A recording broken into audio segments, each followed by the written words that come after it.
Delusion. Delusion എന്ന് പറഞ്ഞു കഴിഞ്ഞാൽ അതൊരു ഫോൾസ് ബിലീഫ്, തെറ്റായ ഒരു ബോധ്യം. നമുക്കറിയാം, പ്രായമായി കഴിഞ്ഞു കഴിഞ്ഞാൽ നമ്മൾ പറയും പിടിവാശിയാണ് അവർക്ക്. കാരണം അവർ പിടിച്ച മുയലിന് 4 കൊമ്പ്, അത് മാറ്റില്ല. എന്തുകൊണ്ടാണത്? അത് നമുക്കുണ്ടാവുന്ന ഒരു മാനസിക അവസ്ഥയാണ്. ഈ ഡെല്യൂഷനിൽ നമ്മൾ പലപ്പോഴും തെറ്റായ കാര്യങ്ങൾ ശരിയെന്ന് വിചാരിക്കും. ഞാനൊരു ഉദാഹരണം പറയാം. എൻ്റെ ക്ലിനിക്കിൽ ഒരു പേഷ്യൻ്റ് വരാറുണ്ട്. അദ്ദേഹം മുമ്പ് തൊട്ട് വന്നിരുന്നതാണ്. അദ്ദേഹത്തിന് ഇപ്പോൾ 80-85 വയസ്സോളം പ്രായം കാണും. അദ്ദേഹം കഴിഞ്ഞ ദിവസം വന്ന് ഒരു ദശമൂലാരിഷ്ടം വാങ്ങിച്ചു. കോട്ടക്കൽ ആര്യവൈദ്യശാല എന്ന കമ്പനിയുടെ മരുന്ന് മാത്രമേ അദ്ദേഹം ഉപയോഗിക്കുകയുള്ളൂ. അതുകൊണ്ട് തന്നെ ആ മരുന്ന് അദ്ദേഹം വാങ്ങിച്ചു. ആ ബോട്ടിൽ സീൽഡ് ബോട്ടിലാണ്, അതിൽ MRP ഉണ്ട്, എല്ലാം ഉണ്ട്. പക്ഷേ ഇദ്ദേഹം ആ വാങ്ങി കൊണ്ടുപോയി അന്ന് തൊട്ട് അദ്ദേഹം പറയുന്നത് ഇത് കോട്ടക്കൽ ആര്യവൈദ്യശാലയുടെ മരുന്നല്ല, ഇത് മറ്റേതോ കമ്പനിയുടെ മരുന്നാണ്, ഇത് സീല് പൊട്ടിച്ചാണ് എനിക്ക് തന്നത്. ഇത് ആര് പറഞ്ഞാലും ഇത് ഇനി അദ്ദേഹം തിരുത്തില്ല. കാരണം അദ്ദേഹത്തിൻ്റെ അതൊരു ബിലീഫായി കഴിഞ്ഞു, അങ്ങനെ ഒരു ബോധ്യമായി കഴിഞ്ഞു. ഇതുപോലെ പ്രായമായുള്ളവർ നമ്മുടെ വീട്ടിലുണ്ടാവുമ്പോൾ ഇങ്ങനെ ഒരു അവസ്ഥ നമ്മൾ പലപ്പോഴും നേരിടേണ്ടി വരാറുണ്ട്. അതായത് ചില കാര്യങ്ങൾ അവർ പിടിച്ചത് മാത്രം ശരി, അവർ പറയുന്നത് ശരി, ആ ബോധ്യത്തിൽ നിന്ന് ഒരു അണുവിട മാറില്ല. ഇങ്ങനെയുള്ള കണ്ടീഷൻ്റെ പേരാണ് ഡെല്യൂഷൻ. വീട്ടിൽ പ്രായമായവരെ ശുശ്രൂഷിക്കുന്നവരാണ് ഏറ്റവും കൂടുതൽ ഇതിൽ ബുദ്ധിമുട്ട്.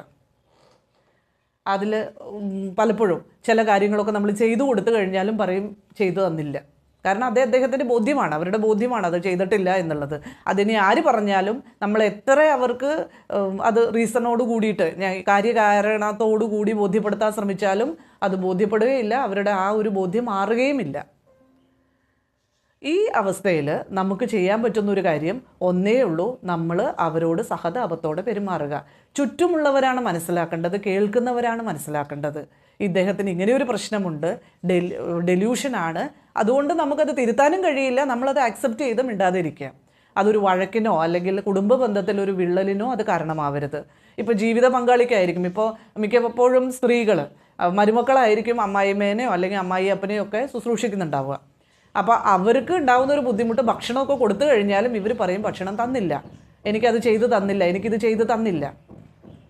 അപ്പോൾ ജീവിത പങ്കാളിയോട് ദേഷ്യപ്പെട്ടിട്ടോ അല്ലെങ്കിൽ പരിഭവിച്ചിട്ടോ കാര്യമില്ല. യാഥാർത്ഥ്യം എന്താണ് എന്ന് തിരിച്ചറിയുക. ഇതൊരു മാനസിക രോഗാവസ്ഥയിലൂടെയുള്ള ഈ മുതിർന്നവരുടെ പ്രയാണമാണെങ്കിൽ നമ്മൾ ഇവരെ ശുശ്രൂഷിക്കുന്നവരെ സപ്പോർട്ട് ചെയ്യുക എന്നുള്ളതും മനസ്സിലാക്കുക എന്നുള്ളതുമാണ് ഒരു കുടുംബജീവിതം സമാധാനത്തോടു കൂടി മുമ്പോട്ട് പോകാനുള്ള ഏക പോംവഴി. ഇതിന് മരുന്ന് ഉണ്ടോ എന്ന് ചോദിച്ചു കഴിഞ്ഞാൽ പ്രത്യേകിച്ച് മരുന്നുകളൊന്നും തന്നെയില്ല. കാരണം ഇത് വാർദ്ധക്യത്തിലുണ്ടാവുന്ന ഒരു മാനസിക രോഗമാണ്. രോഗം എന്നതിനേക്കാൾ കൂടുതൽ മാനസിക അവസ്ഥയാണ്.